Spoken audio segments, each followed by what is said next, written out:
यो SW load version 2 को नयाँ फिचर्सहरु मध्ये एउटा मोस्ट इम्पोर्टेन्ट फिचर्स भनेको एस्टिमेसन हो। अब यो SW लोड भर्जन 2 बाट चाहिँ हामी रोड प्रोजेक्टको कस्ट एस्टिमेसन पनि डाइरेक्टली हामी एक्सपोर्ट गर्न सक्छौं। अब त्यसको लागि हामी डाइरेक्टली सफ्टवेयर भित्र नगइकन यो सफ्टवेयरमा बेसिक स्टेप्स जनरल स्टेप्सहरु के छ हामी पहिला त्यसमा जान्छौं। अब फर्स्ट स्टेपमा हामी के गर्छौं भन्दाखेरि नर्म्समा जान्छौं। अब यो नर्म्स भनेको कहाँबाट आउँछ भन्दाखेरि हामीले यो एस्टिमेटबाट कस्ट एस्टिमेट गरिसकेपछि हाम्रो यो विन्डोज खुल्छ। यो विन्डोज खोलिसकेपछि फर्स्ट स्टेप भनेको हामी नर्म्स हो।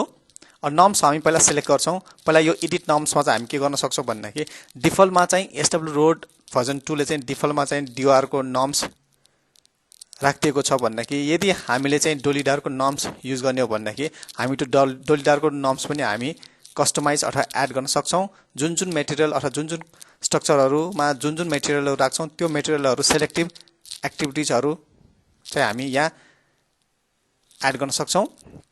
त्यसैगरी सेकेन्ड स्टेपमा भनेको add edit work type for crossing structure भनेको अब हामीले चाहिँ के छ भन्दाखेरि यो SW लोड भर्जन 2 मा चाहिँ क्रसिङ स्ट्रक्चर जस्तै कल्भर्टहरु कजवेहरु तिनीहरुको पनि एस्टिमेसन निकाल्ने हुँदाखेरि चाहिँ हामीले चाहिँ यो क्रसिङ स्ट्रक्चरहरुको पनि हामी वर्क कोड अथवा वर्क टाइपहरु डिफाइन गर्नुपर्ने हुन्छ।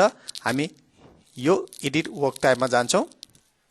त्यसैगरी थर्डमा के छ भन्दाखेरि add edit labour material equipment as per norms use. अब हामीले नर्म्स युज गरे अनुसार चाहिँ कुन स्ट्रक्चरमा कुन मेटेरियलहरु युज गर्छौं, त्यसैगरी लेबरहरु कति युज गर्छौं, त्यसैगरी इक्विपमेन्टहरु के युज गर्छौं भनेर हामी यसमा एड गर्छौं।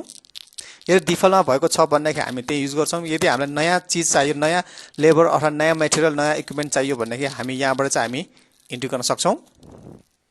त्यसैगरी यो मेन्युको लास्ट भनेको यो प्रिफरेन्स। यो प्रिफरेन्समा हामी यहाँ के छ भन्दाखेरि भ्याट र कन्ट्र्याक्टर ओभरहेडको पर्सेन्टेज हामी इन्ट्री गर्नको लागि डाटा दिएको छ। त्यसैगरी सेकेन्ड स्टेप भनेको यो क्रस सेक्सन। सेकेन्ड स्टेप भनेको यो क्रस सेक्सनमा गइसकेपछि हाम्रो क्रस युटिलिटिजको फर्स्ट अप्सन भनेको असाइन मेटेरियल छ। अब यो असाइन मेटेरियल भनेको यो प्रोजेक्टमा जुन स्ट्रक्चरहरु युज गर्छौं त्यो स्ट्रक्चरमा कुन मेटेरियलहरु युज गर्छौं त्यो मेटेरियलको हामी नर्म्स अथवा एक्टिभिटीज हामी यहाँ डिफाइन गर्छौं। जस्तै अहिले यो मेसनरी रिटेन वाल ए टाइपको छ भन्दाखेरि यो ए टाइपमा चाहिँ कुन मेटेरियलहरु युज गर्छौं त्यो मेटेरियलको हामी एक्टिभिटीज नर्म्स सबै हामी यहाँ डिफाइन गर्न सक्छौं। अब हामीले चाहिँ यो डिफल्टमा भएको DOR को नर्म्स अनुसार यो युज पनि गर्न सक्छौं अथवा यसलाई हामी कस्टमाइज पनि गर्न सक्छौं। यसरी अथवा हामीले चाहिँ डोलीडार को नर्म्सहरु पनि यहाँ नर्म्स एडिट गरिसकेपछि यहाँ नर्म्स हामी सिलेक्ट गरेर चाहिँ हामी नर्म्स पनि राख्न सक्छौं। अब यो एस्टिमेसनको मेन पार्ट भनेको यो असाइन मेटेरियल हो। त्यही भएर चाहिँ अब हामीले चाहिँ यो असाइन मेटेरियलमा जुन स्ट्रक्चरमा कुन मेटेरियलहरु युज गर्छौं त्यो मेटेरियल चाहिँ हामी नर्म्स अनुसार चाहिँ हामी यहाँ स्पेसिफिकेसन डिफाइन गर्नुपर्ने भयो। र एस्टिमेसन निकाल्दाखेरि पनि यो SW लोड भर्जन 2 ले एस्टिमेसन क्वान्टिटी एस्टिमेसन गर्दाखेरि पनि यो नेम अथवा स्पेसिफिकेसन यो नेम अनुसार चाहिँ हामीले निकाल्ने हो। त्यही भएर चाहिँ अब हामीले यो मेटेरियल स्ट्रक्चरहरु युज गर्दाखेरि त्यो स्ट्रक्चरमा कुन मेटेरियलहरु युज गर्छौं त्यो मेटेरियलको हामी स्पेसिफिकेसन एक्टिभिटीज आईडी नर्म्सहरु सबै हामी यहाँ एडिट गर्न सक्छौं।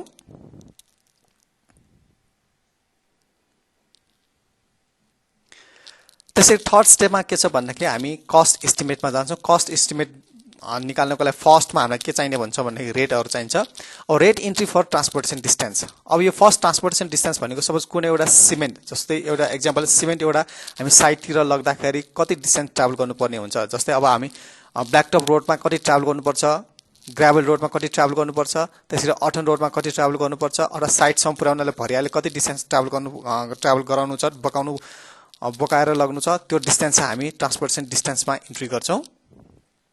त्यसैगरी ट्रान्सपोर्टेसन डिस्टेन्स इन्ट्री गरिसकेपछि त्यो ट्रान्सपोर्टेसन रेटहरु कति छ, ब्ल्याकटपमा कति, अटन ग्राभल अथवा पोर्टेज भरियाले बोक्दाखेरि कति रेटहरु पर्छ हामी त्यो ट्रान्सपोर्टेसन रेट इन्ट्री गर्छौं।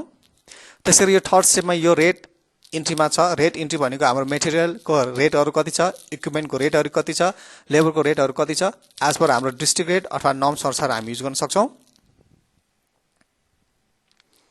त्यसैगरी फोर्थ स्टेप भनेको हाम्रो मास्टर क्वान्टिटी। अब यो मास्टर क्वान्टिटीमा हामीलाई के देखाउँछ भन्दाखेरि यो मास्टर क्वान्टिटीमा चाहिँ हामीले युज गरेका क्रसिङ स्ट्रक्चरहरु कुन चेन्जेसमा कुन वर्क टाइपहरु छ हामीले यहाँ डिफाइन गरिदिएको छ। र यो रोड प्रोजेक्टमा असाइन गर्न नसकेका चिजहरू जस्तै bio engineering, river training work, डिस्मेन्टलिङहरू यदि हामीलाई यहाँ कस्ट एस्टिमेसनमा राख्नु पर्यो भने कि हामी यो मास्टर क्वान्टिटीमा पनि हामीले एड गर्न सक्छौं। त्यसैले लास्ट स्टेप भनेको हामी रिपोर्ट एक्सट्र्याक्ट गर्छौं। अब रिपोर्ट एक्सट्र्याक्ट गर्दाखेरि यो सबै हामी टिक गरेर हामी जेनेरेट रिपोर्ट गर्न सक्छौं। र यो लास्टमा यो रिपोर्ट एक्सट्र्याक्ट गरिसकेपछि हामी के चाहिँ एड गर्न सक्छौं भन्ने कि मिसलेनियस आइटमहरू पनि एड गर्न सक्छौं, जस्तै इन्स्योरेन्स, रुटिन मेन्टेनेन्स अथवा bio engineering, day works etcetera in BOQ. यो बिओक्यूमा चाहिँ हामीले यो क्वान्टिटीहरू पनि एड गरेर फाइनल रिपोर्ट हामी एक्सट्र्याक्ट गर्न सक्छौं। यसरी यी भए general step for estimation in stable road. अब हामी यसको डिटेलमा चाहिँ हामी अबको ट्युटोरियलमा जाँदैछौं।